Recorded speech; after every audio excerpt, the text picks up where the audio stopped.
noise for everybody else. Thanks so very much for that. All right, well, good afternoon.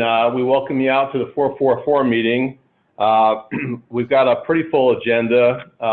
Just to start off, though, we wanted to welcome Jean Gerald and also Cameron McDonald as new faculty members with Vista College. I don't know if Cameron's going to be on. He's dealing with some personal issues, but nonetheless, we wanted to welcome them aboard. The second item up for discussion is the UniCheck update, and Carson Young was going to give us that. So Carson, why don't you go ahead? All right, sounds good. Okay, so I'll go ahead and share my screen. First of all, a bit of an apology as well. So there was a UniCheck update that happened the end of last week. It caused a little bit of disturbance in week 4, those of you that had UniCheck assignments in your courses. So it's kind of an unforeseen disturbance, so we apologize for that. Everything should be good going forward. If you do notice or experience anything, please let me know, and we can look into it, but everything should be good going forward. On the bright side of things, we have some updated functionality with UniCheck, which is fantastic as far as plagiarism goes and who individuals may be plagiarizing from, even if it's themselves. So I'm just going to give you a very quick demonstration of what that looks like and how you use it. So I'll share my screen now. And then if anyone has any questions afterwards or during, that's fine. All right, so I'm going to jump into a UniCheck assignment right here. And we'll take a look at this. So right now we're just looking at 3 specific individuals, all with 100% similarity. Obviously that's a bad sign. And normally what we would do is go into SpeedGrader, and it would just show the percentage. And not a whole lot more detective work we were able to do prior to this. Well, UniCheck, they made a really big update with their plagiarism privacy, which does allow us now, as long as these items are in our personal library, we can actually see who the original author of that paper was. So for example, let's see here. The best example actually is, let's see, I believe it's Deidre Hopkins. Let's take a look at this one. All right, so what we can see here now, right now it says Brandon Howard because the actual name of the file was that. So obviously that'd be a giveaway. I would assume students who may be uploading somebody else's paper wouldn't have their name in the title of that file. But what's really awesome with this is you can then select that particular source. And now this is the new section here. There's a compare and also a details section. So when you select compare, it will actually pull up the original download and compare it to what you see on the far left over here. But also if you select details, it gives you the author of who originally submitted it. It will tell you what the assignment was originally labeled as, and what I think is really cool is what course and when it originally was posted. So this was in a psych course back in 2018, July. And it'll give you dates and everything. So the reason why we want to show you this is, well, number one, I think it may make your lives a little bit easier. If you do see this going on, of course, you want to rope in student services, I believe is the protocol. Liddy can correct me if I'm wrong. But this will give you everything you need. In the past, we've had a hard time detecting this kind of stuff because we've had to manually pretty much blind, just look into random courses, see if we could find whatever paper someone else may have submitted. Sometimes we found stuff, sometimes we didn't. This takes all the guesswork out of it, and we can find that out very, very quickly. The last thing I want to mention with this, and I just want to show you one more example, is in the past, if someone has had an issue with uploading an assignment, typically that assignment would be sent to me. I would upload in the student's behalf. Well, that's a little bit of an issue now while using this particular functionality. And the reason why is because when we look into the details, we can see that I uploaded this file for that individual. So one thing I wanted to mention is make sure everyone is okay and good with how, if somebody submits something originally the first time, how you reset it so they can submit a second time. And very easily, just to demonstrate this quickly, it's this little refresh icon under the similarity column. So for example, if Sherry needs to resubmit again, then what you would do is you just select that, click yes. It takes just a few seconds. This will clear out so they can now resubmit. It doesn't lock them anymore, and that's what it would look like. So we may want to go, we might want to use that method going forward. However, I'm still happy to upload if someone has technical issues. We'll just need to know that if there is a similarity issue, I save all those papers on my computer. We'll just have to look through those and find, the original submissions. That's why I bring it up. Anyway, that's about it, guys. That's the latest and greatest from UniCheck. Does anybody have any questions? Carson, is it okay if we submit or resubmit or upload a student's paper?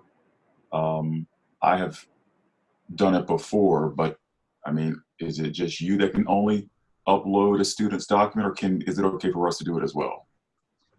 Technically, the only way to upload a file for a student is if you can mimic or log in as the student and you actually use their profile, which that is not a capability that the instructor role has. So really no, because it's not going to show up under them as a submission from themselves. It will show up as a submission from you. So it just won't work that way. But again, happy to upload for them in the event that they do have a tech, an actual tech issue that's preventing them from doing that. But from a teacher's role, you just wouldn't be able to do that permission-wise. That's a good question. That's an admin level permission. Thank you. You're welcome. Yeah, good question, Mark. Any other questions? I want to chat with you at a sidebar after the meeting, if possible. Yeah, sounds good, Mark. All right. Thank you. All right. Thank you, Carson. No other questions for Carson on the UniCheck update?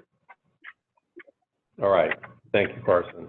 All right, we'll move over to Sherry on the monthly AR award winner. Sherry, over to you. Hi, I just wanted to share with you our monthly AR winner. He really stepped up this month when we really needed someone. We teacher had a personal issue and we needed someone to come in and, I swear that's not me, and step up and teach about 2 sections of math classes, and you guys know that math is one of our least favorite subjects. So I just wanted to congratulate Michael Storber as being our AR award winner this month. I swear that music is not mine.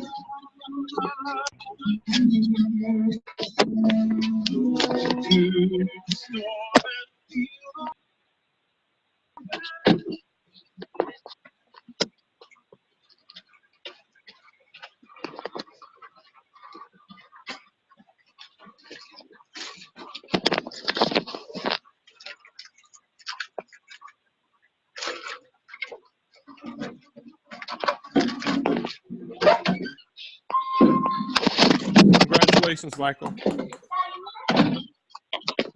Thank you.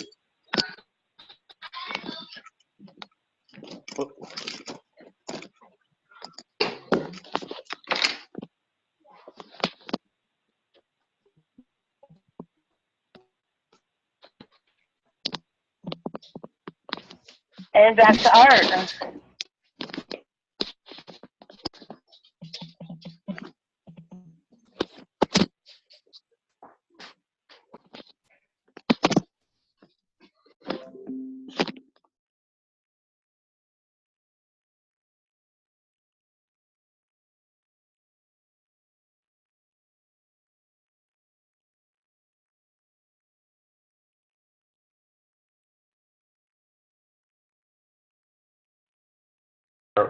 program and course outcomes, we're looking to align them with everything that we're doing in the courses. This will have a dramatic impact on our ability to report out to third parties on how we're devising curriculum, how we're speaking to learning outcomes and student mastery. The other thing we're doing is we're tying that to the ExamSoft outcomes as well. So it's a gigantic project that we're working on right now. And the idea is to also put rubrics along with those questions in those assessments. What's the outcome? The outcomes have meaningful assessments for improving the classroom and student outcomes. And measuring student mastery is going to be very, very critical. Some of you right now have ExamSoft assessments in your courses, not all of you do. Eventually we'll get to the point where everybody will. In the past, it's been a little bit challenging to go ahead and have people sit down with their students, faculty with their students, and go over student mastery when many times the questions, the program outcomes, and the course outcomes weren't aligned with ExamSoft outcomes.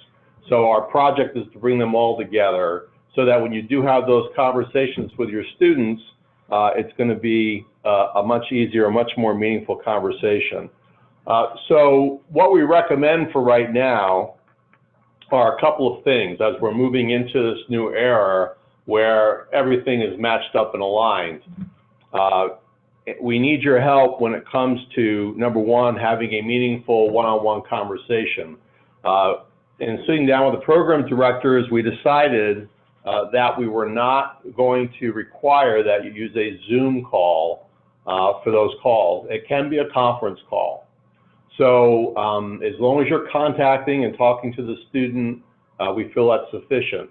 It's very, very critical, however, once you're done with either the Zoom call or the conference call, that you go ahead and in the comments area, make sure you date the date that you actually spoke to the student. Otherwise, it will not trigger attendance for that student. Does that make sense for everybody before I move on?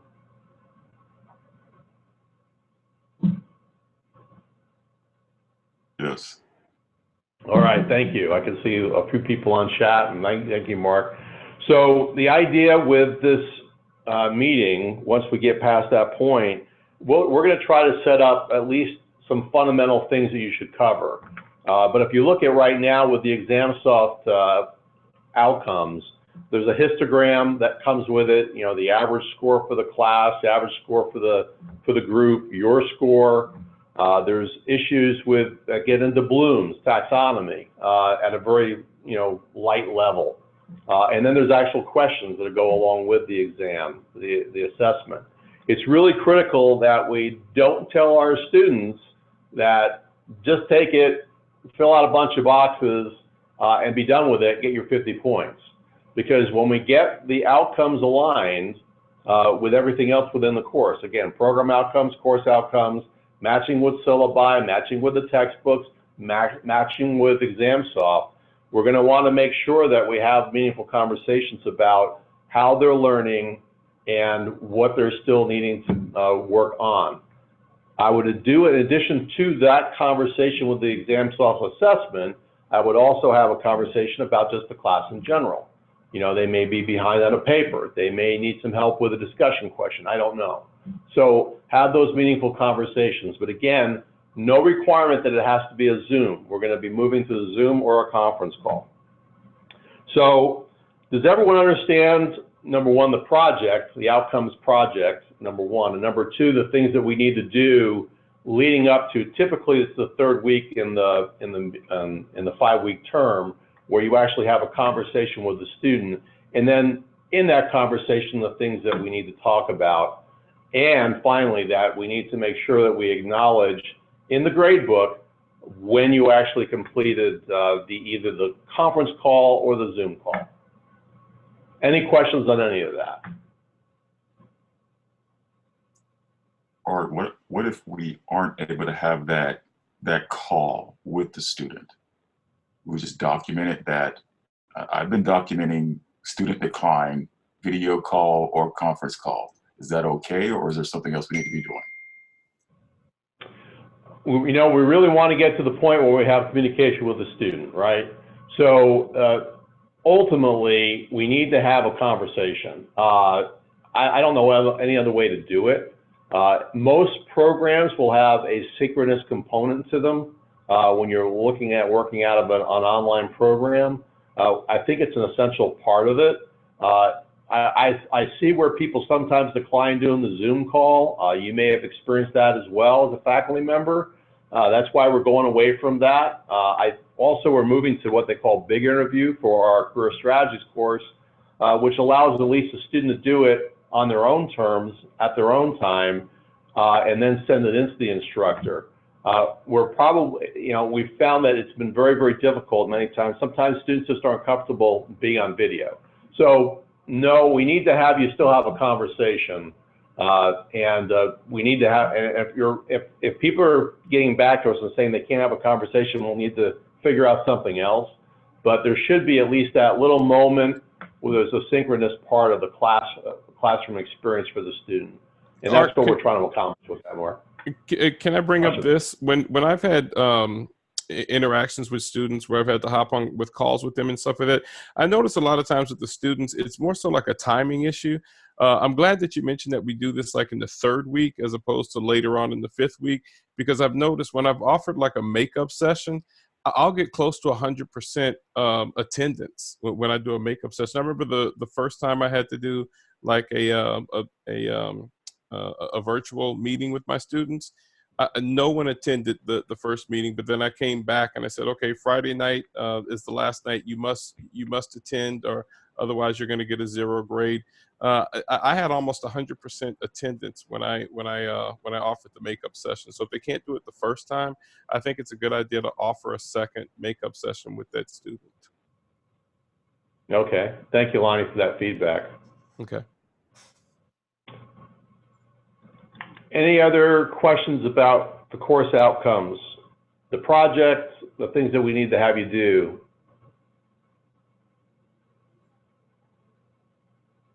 Art, I do have a question. As it relates to what we need to cover, I'm sure it probably is, we should know, but is there a checklist? Because I cover a gamut of things, how they're doing in the class, what they think of the course material, how they think about some of the subjects that they've learned that week. But I don't have like an actual checkoff list. Is there a list or something that we could have to say, we've addressed this? Because I never knew exactly what we need to be discussing in week 3. Right, Mark, because we haven't been prescriptive about it. You're right. What's been recommended is that we put something together for you that at least goes over the basics and the fundamentals. And a lot of that, frankly, has been because there hasn't been a lot of meaning to the assessment as far as getting into the meat of the course and the objectives and what the student's learning at the level it should. So let us put a checklist together for you. And then to your point, the other part of that, so the separate silo would be the actual exam self-assessment. And then the other silo would be just what's actually happening in your course with that student. So we can put something together that we can put on the resource page so that our faculty can see what that looks like. But we definitely want you to at least have some talking points and some areas to speak to, so the conversation is meaningful. And some of that's on us that we really haven't created that, because the assessments to this point in time have been very scattered in terms of what they've actually been able to demonstrate and show. And that's, again, the reason for this entire course alignment strategy that we're putting in place. So yes, we'll put something together for you as a checklist. That's a great question. Art, I have a quick question, just following up on what Lonnie just said. Yeah. I have a quick question about, like, a lot of students now are waiting to the last day, and then they're assuming we can do it the last day. I'm wondering, like, is there a time that you're willing to say, I know Lonnie just said he cut it off on Friday of week 3. Is there a time where you're willing to say, hey, it is 11 o'clock on the last night of the last day, I can no longer do this call for you? Like, is there a time when we can call it, or is it, acceptable till 11:59? We should be available. Well, isn't it already scheduled just to be a weekly assignment? It is scheduled in week 3, but I will tell you that all day today, I've gotten a lot of students who want to do it today. Yeah, that doesn't surprise me. So that's a matter of, I think, our academics team getting back to the group and give us the feedback that we need. I've written down that Lonnie made that comment. We're going to have to figure out what that's going to look like. But you're right, it's the same old story. There's not been a single person on this call that was not procrastinated something in their lives. Typically, some assignment, I'm sure, in school while they're in it. So it's not unusual to see people try to cram everything in the last little while. And I'm sure you've had a number of students that said they were going to have everything into you the last day, and they never followed through on it. So we've got to come up with a way. I'm hoping that, based on the fact that we're not requiring a Zoom call, that there won't be any of these late issues coming up. But we can certainly entertain that, Sherry, to see whether it makes sense to extend time. But I think at the end of the day, it's going to be awfully tough to do a bunch of conference calls, Zoom calls at 11:30 at night on Friday. Is it possible that we can correlate that with midterm as a midterm call? Yeah, absolutely. And it's about the time that we do midterms, right? The third week. So I would say that's another part of that one silo that has to do specifically with the course itself.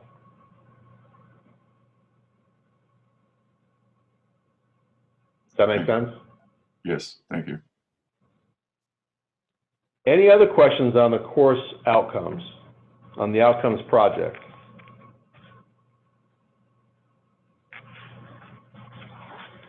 Okay, let me move over to the LDA stuff, the last date of attendance. I know that many of you know this. This is an emotional time of the year for our students, and frankly, for many of you, it's an emotional time of the year. So it's very, very critical that we do all we can to engage our students, and I'm grateful that we have nothing but a bunch of professionals that do all that you can to reach out and contact and engage our students. With that in mind, just keep in mind that we've got, the need to respond to emails and requests from students within 24 hours of receipt. We need to make sure that we're in our discussion boards a minimum of 5 days a week, especially once, one of those 5 days being the weekend. We need to respond to all the initial posts by Saturday, and getting feedback back to students within 48 hours. Those are still very, very critical to us. I know you all know that because you just barely did your performance appraisals for us. But just as a reminder, there's probably nothing more critical and probably more telling as to whether a student's going to be successful or not in your course based on the last time they logged in, the last time they did something meaningful in the course. The other one that we're tracking quite abundantly is making sure that we know what their grade point is, because you probably also noticed those students that don't do as well in the course usually have a poor grade point. So we're trying to track those things very, very closely to be effective with our students and helping them to be engaged and helping them to graduate and helping them to get to the point where they're going to be able to get employment. So that's kind of my segue into Carson speaking to the daily dashboard and some of the things that we're working on. So Carson, why don't you go ahead and take it away? All right, thanks, Art. Yeah, as Art has mentioned, we are working on a project. We're in, I guess you could say, in revision phase. We've had a group, which was a focus group, to take a look at a particular dashboard. This dashboard would pulls in data from Canvas, such as when the LDA is for that individual, when they last logged in, when they last posted an assignment, when they last posted a discussion question, so on, what their current grade is, so on and so forth. Some of those similar items that Dropout Detective shows. Based on some feedback we received, we noticed it was maybe a little too close to what Dropout Detective showed, and so we're now in revision phase 2, with another group going through and making it much more unique, yet still very, very meaningful data, so that it's essentially a dashboard you can take a glance at and know exactly who needs to be reached out to and why. So that's the dashboard project. Let's see here. It looks like we'll have some visuals ready here mid of next week that we'll be displaying to groups of individuals, and that of course will inevitably trickle its way down. So that is something that's coming, and that we're hopeful will also make a difference in us being able to track engagement and also encourage engagement of the students.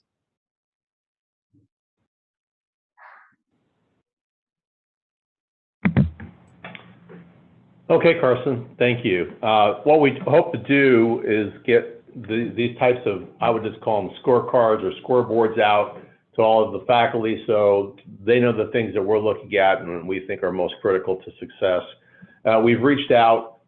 One of our projects has been to reach out to other school systems and talk to them about how they're making sure that they're engaging with their students and tracking that engagement. So these are some of the things that we're working on. So we just want to make you aware of it. We're also reaching out to some of our current third parties like Dropout Detective and Instructor Insight to see if there's any new reports that they've generated that will also help us and aid us in this particular endeavor. Carson's been working on this project for some time. We appreciate his efforts, along with many other people on the academics team. So thank you for that, Carson. I appreciate it.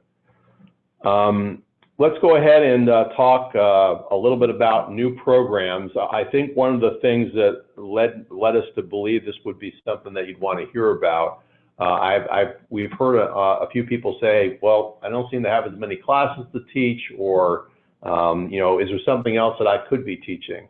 So we wanted Dan to go over some of our new programs that will be rolling out that will give you all a better opportunity or an increased opportunity to teach for us, if you're qualified. So Ann, why don't you go ahead and take us into new programs? Sure. So the two newest programs we launched this fall, one is the Associate of Applied Science in Bookkeeping and Payroll Specialist program. It is a lot like, or it incorporates some of the courses from the accounting program, but there are unique courses specific to bookkeeping and payroll, and it allows for students to be prepared to sit for the payroll certification examination upon completion of the program. The other program that we launched this fall is the Associate of Applied Science Medical Administrative Assistant program. And this program too uses some of the courses from our prior medical assistant and MIBC program, but there are 3 unique courses specific to that program that will be coming up in rotation as students move through this program. This program also prepares students for professional certification, which is the Certified Medical Administrative Assistant designation. And so just another validation of mastery of the skills students need for their potential career. 2 other new programs that will be launching in January 2020 include the Associate of Applied Science Digital Marketing program. And this one's kind of fun and unique to the business industry and focuses on the social media aspects related to marketing. So the use of social media channels, digital analytics, and different unique features there. So that is a new program. The other new program for January is the Associate of Applied Science program in Information Technology Support Technician. This program is very heavy on courses that align to professional certifications, whether it's CompTIA, Linux, security, A+ certifications. So students will gain the basic understanding of computers and troubleshooting, and primarily be available or career ready for help desk support technician type careers. Later 2020, we haven't determined a date yet, but we will also be launching a Bachelor of Science degree in Homeland Security. And so there's maybe 3 to 5 courses from the criminal justice program that are in this program as well, but the rest are fairly specific to general Homeland Security, intelligence management, cybersecurity, terrorism, public health.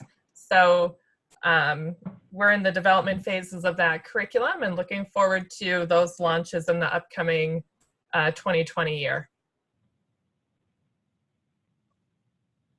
And Thank you, Ann. Any questions for, thank you, Ann. That's all, right? Looks like quite a bit to me. So are there any questions on new programs that you have for us?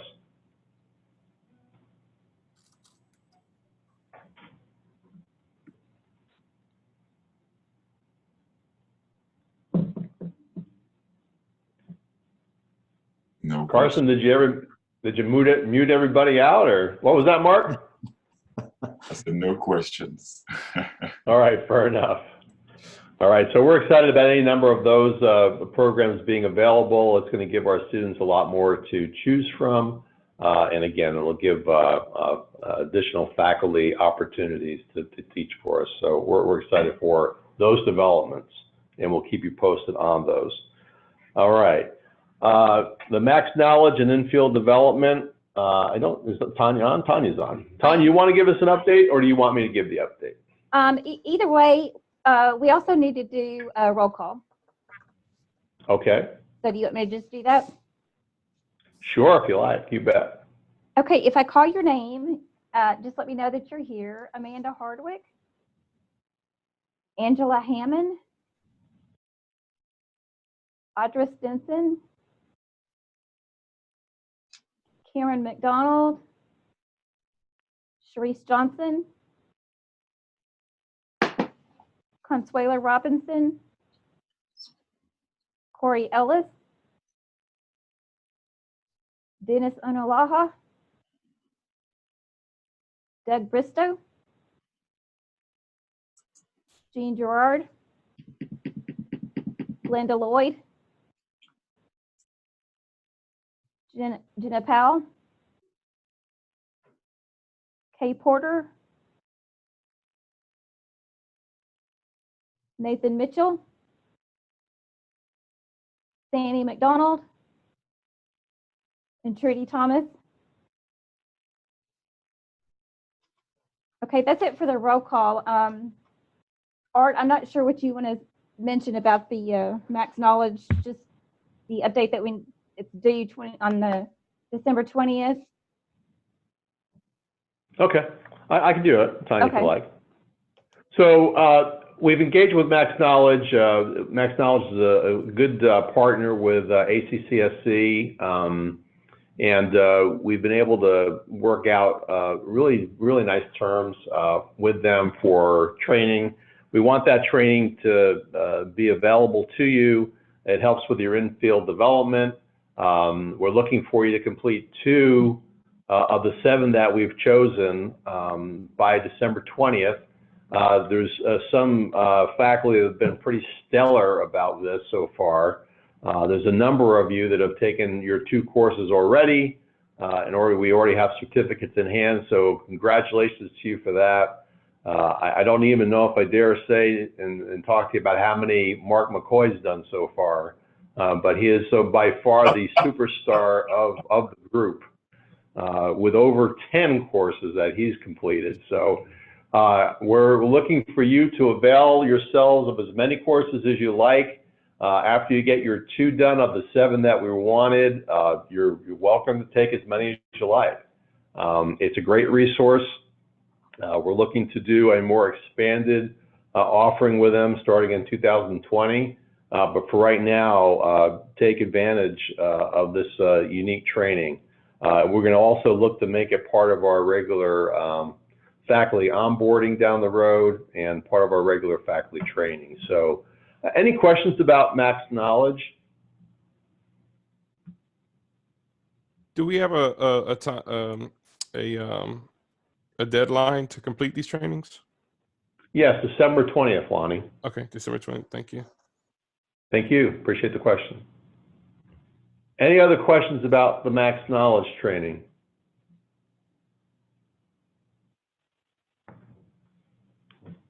Okay.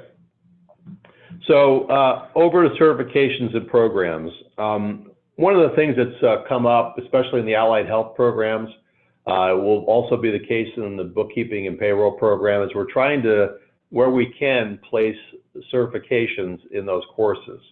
So we really need you to talk them up with your students leading into those courses so that they understand that they're typically the types of certifications that will help them with employment. I think you all know really the only reason we're here is to help people get a job, to end up with a career when it's all said and done. And certifications typically and mostly do help them to accentuate their abilities to get employed. So we want to move people towards that as much as we possibly can. Maybe I should just ask, are there any questions about certifications and what they mean in terms of students' employability?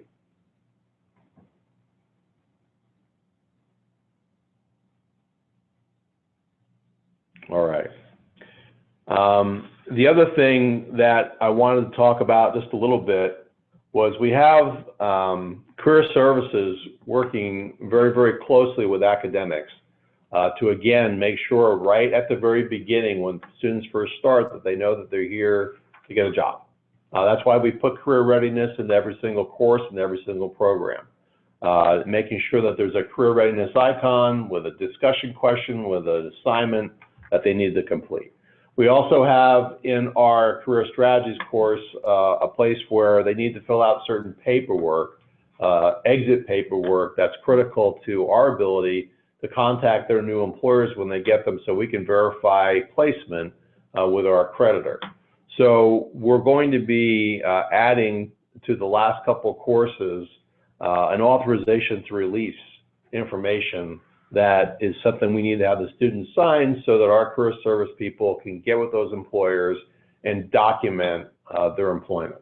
So again, I just want you to have a general awareness of this and help us in any way you can. If students have questions about employment, about a career, just point them in the direction of the Career Service Department. And they're there to help them. They're there to assist and aid them in getting a job. Again, we're not guaranteeing them a job, but we're doing all we can to assist them to get that job.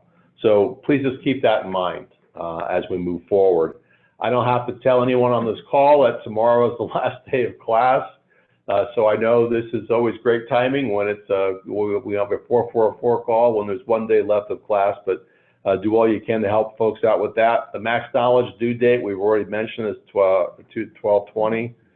That's really critical. And, again, I kind of said this someplace in the middle of our chatting. There's been, this is a very emotional time for a lot of people. And unfortunately, in too many cases, our students really rely on us to be their friends and their family. So don't diminish, don't question your impact on student success and students' confidence level based on your outreach efforts. So if you can keep that in mind, I think we can have a successful holiday with our students. If I don't talk to you again, have a happy Thanksgiving or however you celebrate that particular event. But we appreciate all that you do. And we're grateful that you're a part of our team. Are there any questions or anything else that we need to chat about for the good of the cause? What about that survey that was deadline for yesterday or today? The employee engagement survey? Yes, yes, that's it. That's it. Yes, thank you, Mark. So thank you for filling those out. We ended up with, I think, 75%. Not too bad, not too shabby. I think most of it, you've done dissertation work, would be happy with a 75% participation level. But nonetheless, they're now collecting that data. It was, the last day was yesterday. And they'll be distributing out the results sometime mid-December. So we'll get that information out to you. Of course, we'll be looking through it. It was an anonymous survey, so I don't know if we're going to be able to speak to what was just said for online, but we'll make sure that the results of those surveys will be given out to you. So thank you for that question, Mark. Any other things that we need to mention, bring up, talk about before we end the call? Art, can we mention we do need one last in-field development item before the end of the year as well? Go ahead, say it. I'm sure most of you know we still need, for some of you, we still need a second in-field, and that's not teaching. It's actually in the field that you teach in. And if you have any questions, Okay. call me or email me.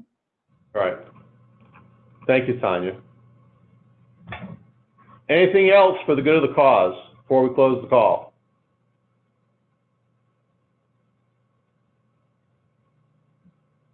Hearing none, have the rest of a good evening. Good luck in finishing up the coursework for this term. And again, happy Thanksgiving. Have a good night.